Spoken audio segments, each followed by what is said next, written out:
कौन हो तुम और मेरे साथ ऐसा क्यों कर रही हो? आखिर मैंने तुम्हारा बिगाड़ा क्या है? सामने आओ। रुक जाओ, भागो मत, मैं तुम्हें कुछ नहीं करूंगी। आज से 15 साल पहले उस सिनेमा में आग लगी नहीं थी बल्कि लगाई गई थी, जिससे मेरी और बहुत मासूमों की जान चली गई थी। मैं चाहती हूँ कि तुम मेरी मदद करो। मेरे साथ बहुत गलत हुआ है। मैं तुम्हें शुरू से अपनी कहानी सुनाती हूँ। मेरा नाम प्रीति है। मैं अपने बाबा के साथ बहुत ही खुशी से रहती थी। मेरी माँ मुझे जन्म देते समय ही गुजर गई थी। तब से मेरे बाबा ही मेरे सब कुछ थे। माँ बाप भाई बहन सब कुछ। मैं अपने बाबा की इकलौती बेटी थी। मेरे बाबा बहुत अमीर थे। मुझे पढ़ाने का बहुत शौक था। इसके लिए बाबा ने अपने आसपास के बच्चों के लिए फ्री का स्कूल खोल दिया।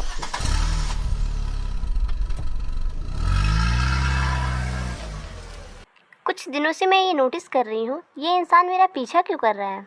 खैर जाने दो।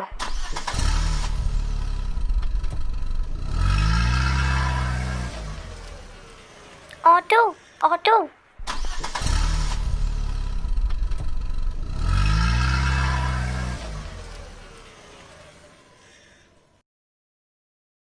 हाय, आई एम राघव। मैं इस गांव में नया नया आया हूँ। रात होने वाली है। मुझे नहीं लगता आपको कोई ऑटो मिलेगा। आप बुरा ना माने तो मैं आपको छोड़ सकता हूँ आपके घर। जी नहीं, कोई ज़रूरत नहीं है, मैं चली जाऊंगी। और रही बात ऑटो की, तो मिल ही जाएगी। वो तो मेरे ड्राइवर रामू काका की तबीयत थोड़ा खराब हो गया है, इसीलिए मुझे ऑटो का वेट करना पड़ रहा है। Auto, auto.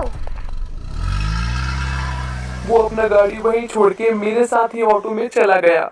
ऐसे ही धीरे धीरे दिन बीतते गए और हम दोनों को एक दूसरे से प्यार हो गया।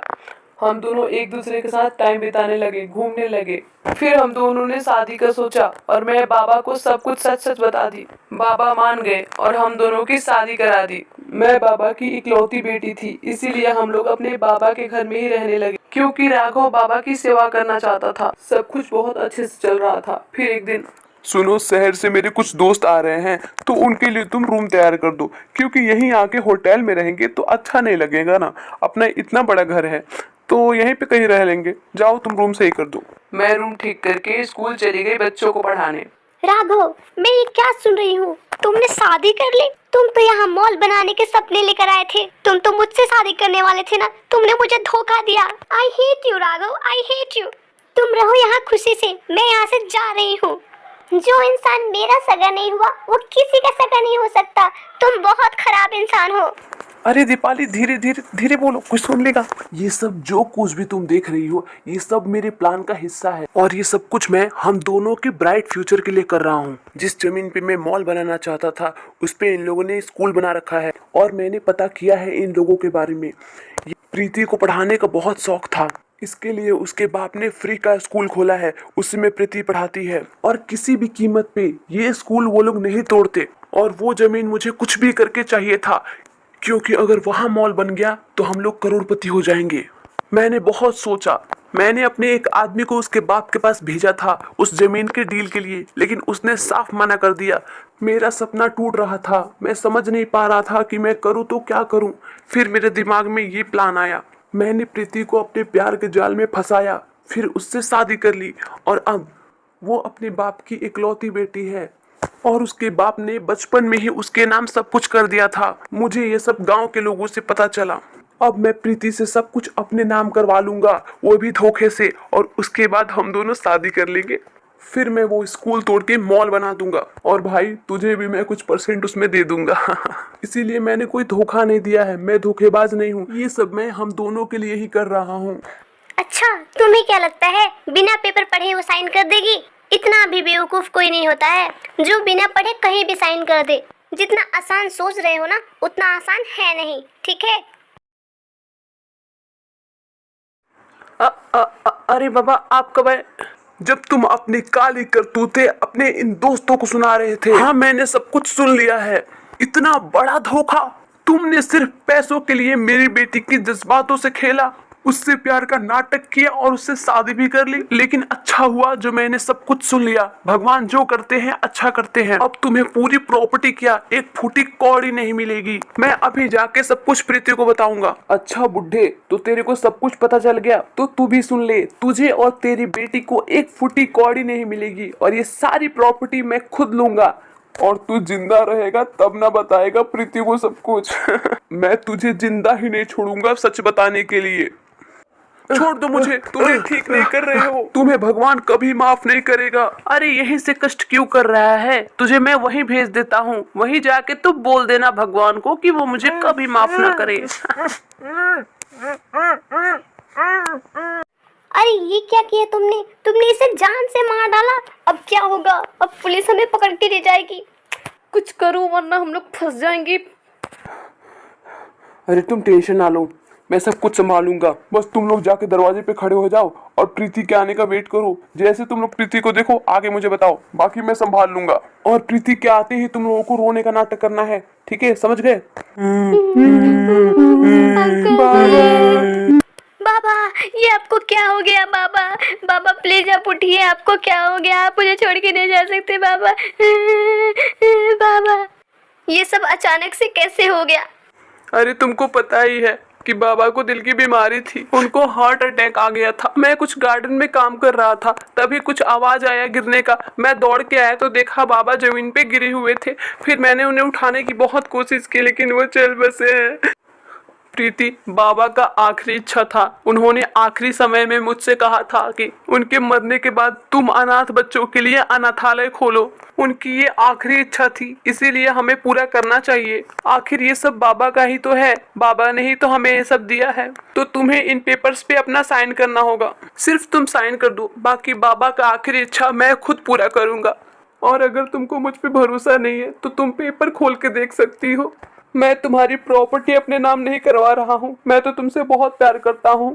मैं बस चाहता हूँ कि बाबा की आखिरी इच्छा पूरी हो। मैं उसकी बातों में आ गई और बिना पेपर पढ़े ही साइन कर दिया। मैंने सोचा ये तो मेरा पति है, मुझे धोखा थोड़ी न देगा। पेपर पढ़ने की क्या जरूरत है। Genius genius genius. अरे तुम तो सच में जीनियस हो यार। मतलब जैसा तुमने सोचा वैसा हुआ। सच में तुम्हारे प्लान्स तो कमाल के हैं।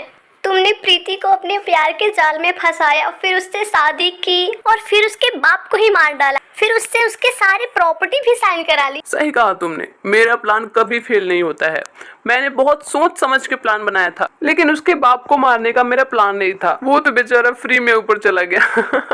जो भी हो यार, बहुत मेहनत करना पड़ा है।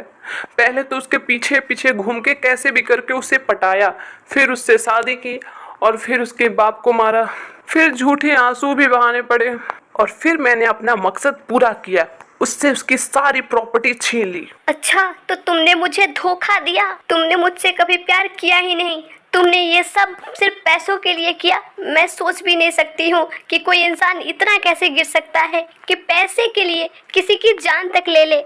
मैं तुम्हें सजा दिला के रहूंगी। मुझे माफ कर दो प्रीति, प्लीज मुझे माफ कर दो। मैं लालच में आ गया था प्रीति, प्लीज मुझे माफ कर दो। मैं आगे से ऐसी गलती कभी नहीं करूंगा। मैं अब कभी लालच नहीं करूंगा। प्रीति प्लीज मुझे माफ कर दो।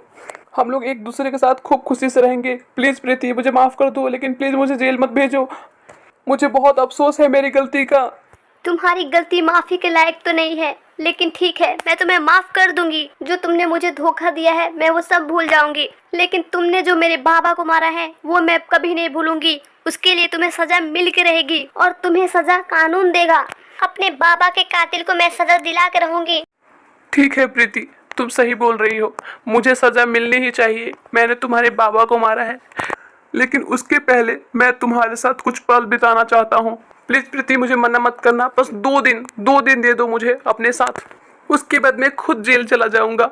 बस 2 दिन की बात थी, इसलिए मैं मान गई और उसे 2 दिन का मौका दे दिया। वो मुझे ब्रॉन्ज सिनेमा मूवी दिखाने ले आया। तभी वहाँ अचानक से आग लग गई, सब जगह भागदौड़ मच गई, सब लोग भागने लगे। राघव पानी लाने का बोल के गया था, बहुत देर तक वो नहीं आया, इसीलिए मैं उसे ढूंढने चली गई। इसीलिए मैं बच गई, बाकी सब लोग जल के मर गए। मैं बहुत घबरा गई थी, मुझे लगा था उस आग में राघव भी मर गया। मुझे राघव की बहुत टेंशन हो रही थी। अरे जिसके लिए हम दोनों ने आग लगाया था हॉल में, वो तो बच गई, लेकिन अब नहीं बचेगी। ले, फिर उन लोगों ने मुझे उसी आग में फेंक दिया। सच में तुम्हारे साथ तो बहुत गलत हुआ है, लेकिन खुद को इंसाफ दिलाने के लिए तुमने मुझे क्यों चुना? तुम्हारे पास तो बहुत शक्तियां हैं, तुम तो खुद ही अपना बदला उन कातिलों से ले सकती हो, उन्हें मार के। तुम उन तीनों को अपने शक्तियों से खत्म कर दो, एक बार में ही सबको इंसाफ मिल जाएगा। हाँ, तुमने सही कहा। मैं एक झटके में ही अपना बदला ले सकती हूँ, सबको इंसाफ दिला सकती हूँ, लेकिन मैं ऐसा नहीं करूँगी, वरना किसी को भी पता नहीं चलेगा कि आज से 15 साल पहले आग लगी नहीं लगाई गई थी। वो तीनों बहुत धर्मात्मा बने फिरते हैं सबके सामने, धर्मात्मा बन के ही वो ऊपर चले जाएंगे और किसी को भी उनकी काली सच्चाई पता नहीं चल पाएगी। इसीलिए मुझे तुम्हारी मदद की जरूरत है। तुम एक नेक इंसान हो, मैं चाहती हूँ कि इनकी काली करतूत पूरी दुनिया को पता चले। तुम बिल्कुल ठीक कह रही हो। इसके लिए हमें कुछ सबूत की जरूरत पड़ेगी जिससे साबित हो सके कि इन लोगों ने ही 15 साल पहले आग लगाई थी। मेरे पास एक प्लान है, जैसा मैं तुम्हें कहता हूँ तुम ऐसा करती जाओ। देखना वो दिन जल्दी आएगा जब तुम्हें इंसाफ मिलेगा और उन सारे मासूमों को भी इंसाफ मिलेगा। सारी सच्चाई सुनने के बाद क्या लक्की सबको इंसाफ दिला पाएगा और क्या वो राघव, दीपाली और सुनील को सजा दिला पाएगा?